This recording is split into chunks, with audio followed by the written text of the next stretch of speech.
going to give you 10 rules for profitable self-discipline. These are rules of my own making. They're very homely, some of them, but they'll be very helpful. And number one is keep cool when other people get hot. I know you can agree with that one, but I'm not so sure that you'll always live up to it. We're inclined, all of us, to get hot when the other fellow gets hot. Say angry things when the other fellow starts saying angry things. I was in the home of the president of a big electric power company one evening when there came a storm, and he called up one of his head men to go out to take care of an emergency that happened as a result of that storm. It was on Sunday evening.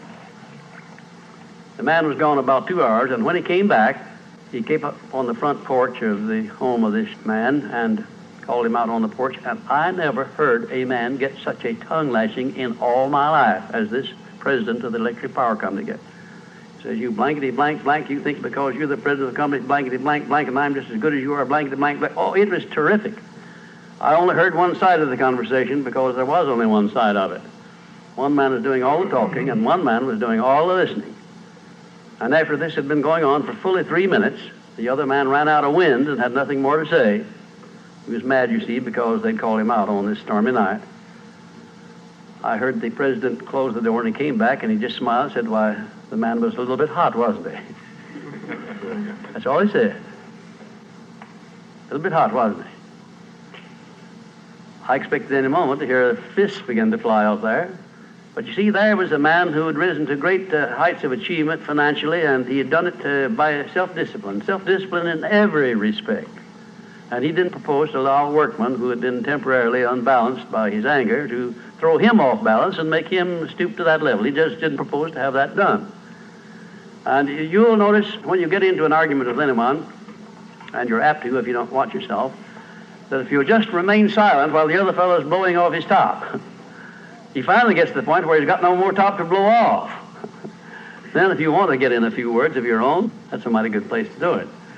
It's a mighty fine thing if the words that you get in are not the kind of the words you've been hearing. In other words, if you say something back kind in return, it's far better for the other fellow and far better for you. It shows you to be the bigger of the two persons. Now, anybody can get mad and blow his top because of what somebody does or says, and that's happening all the time. But the truly big man, the man who is in charge of himself, he doesn't allow anybody to draw him down to that level of a street brawl or of an argument in harsh words unless he wants to do it. And if he's truly a big man, he doesn't want to do it. Number two, remember there are 3 sides to all arguments. We ordinarily think there are 2 sides to all arguments, but they're not, they're 3. There's your side, there's the other fellow's side, and then there's the right side, which is usually about in the middle of the 2 viewpoints. Remember that when you get into an argument with the other fellow. Don't assume that he's always at fault. Maybe you're partly at fault too. Maybe neither one is totally at fault. The chances are, in all of the arguments I've ever heard, both parties were partly to blame in one way or another.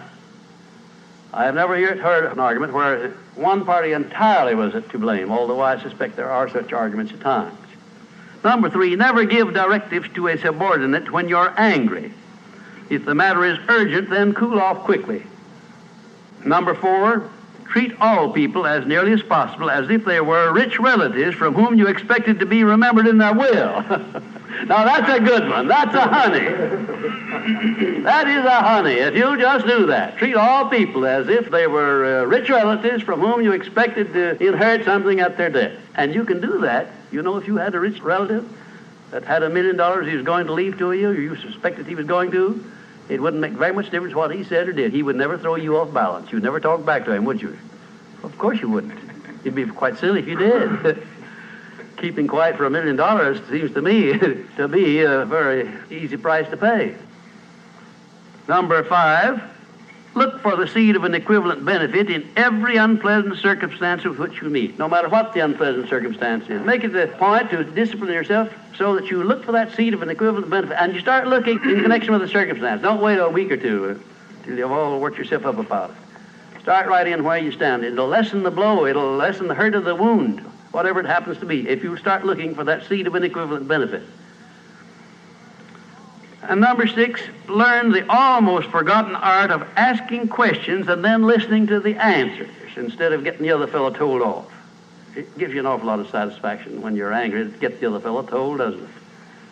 And the temptation is very great to do that. I know, because I've been there many times. Don't do it. Be bigger than that. Listen to what the other fellow has to say, and then when somebody makes a statement that you're not sure about, learn to ask this one question. It's one of the most important questions in life. It'll serve more purposes than any other short question that I can think of.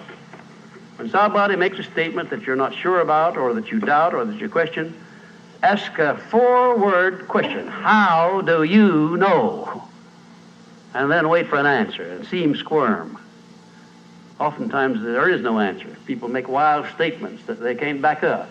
And instead of getting into an argument and making an incident out of the matter and getting yourself worked up into an argument, let the other fellow stew in his own fat by putting him over the barrel. But that question, how do you know? I had a clergyman in my class once who was very, well, I just don't know exactly how to describe him. He was a fanatic, you might say, on the subject of religion. And he was sure that he knew exactly what was going to happen to me after death. He said so in no uncertain terms, not in the class, but in a private conversation. And he raved and ranted for quite a little while about it. And when he got through, I said, how do you know, parson? And that really put him over the barrel. He said, that's the way I feel about it. That's my faith. I said, well, now, having belief and faith is one thing, but having evidence is something else again. How do you know what's going to happen to me after I die? I don't know, and I doubt that you do. How do you know? Well, he never did give me a satisfactory answer. There are a lot of questions that come up in life in connection with which, if you'll ask that one thing, how do you know, you'll find that the other fellow will be off balance, and you don't need to make an incident out of what he says. You don't need to get mad at what he says. 7, never say or do anything which may influence another person without first asking yourself this question: will it benefit him or hurt him? And if it will hurt him, don't do it. Don't say anything or do anything that would hurt another person under any circumstances, no matter how much he may deserve it. Exercise self-discipline. Don't do that, because if you hurt another man, you're going to hurt yourself 10 times as much, at least, because that hurt will come back on you. I don't care who you are nor what circumstances you're working under or living under. If you hurt another person, you will be hurt 10 times as much.